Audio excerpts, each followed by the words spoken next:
మేము వచ్చి మీ నాన్నకు రాఖీ కట్టిన విషయం అన్నయ్యకి తెలిసింది. మీ మీద మా మీద చాలా కోపంతో ఉన్నాడు అన్నయ్య.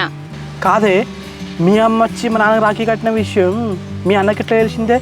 మీకు మాకు తప్ప ఎవరికి తెలియదు కదా. సరే తెలిసింది, ఇప్పుడు కోపం ఎందుకట? చెల్లొచ్చి అన్నకు రాఖీ కట్టింది, మీరు మీ అన్నకు రాఖీ కట్టలేదా? దీంట్లో తప్పే ఉన్నది? ఎట్లా తెలిసిందే ఏమో కానీ బావా, లైఫ్లో మా అన్న మీ ఇంటికి రావద్దన్నాడు, మీతో మాట్లాడొద్దన్నాడు. ఏం చేయాలో ఏమో అస్సలు అర్థమైతలేదు. సర్లేవే, ఇప్పుడు మీ అన్న ఏదో అన్నాడు అని చెప్పేసి నువ్వు ఎందుకు టెన్షన్ పడతావు? మీ అన్న కలవద్దు మాట్లాడద్దు అన్నంత మాత్రాన మనం కలవకుండా ఉంటామా, మాట్లాడకుండా ఉంటామా? ఆయన చేసి ఆయన చేసుకుంటాడు, మనం చేసే మనం చేసుకుందాం. నువ్వు లైట్ తీసుకో. అసలు మా అమ్మ మీ ఇంటికి వచ్చి రాఖీ కట్టిన విషయం తెలిస్తేనే మా అన్న ఎంతో కోపంకి వచ్చిండు. మన ఇద్దరం లవ్ చేసుకున్న విషయం మా అన్నకు తెలిస్తే అసలు ఊరుకుంటాడా బావా?